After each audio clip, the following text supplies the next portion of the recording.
Mini ব্লগে আপনাকে স্বাগতম। আমি আবার একটা মিনি ব্লগ এসেছি। তো আমি আজকে কি ভাজা করছি, আজকে আমি ভাজা করছি মেথি শাক ভাজা করছি, আর হচ্ছে এখানে বোয়াল মাছ দিয়ে আলু দিয়ে পাতলা ঝোল করব। তো চলুন আমি রান্নাটা করতে থাকি, আবার আপনাদেরকে দেখাবো।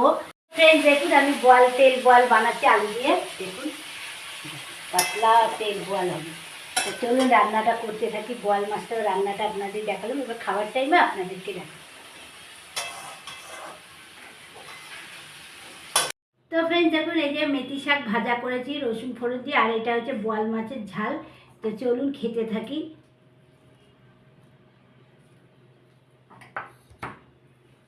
তো খেয়ে বলছি শাক ভাজাটা তেতো না মিষ্টি, অবশ্যই একটু তেতকটি হয়, এটা আপনাদের জন্য।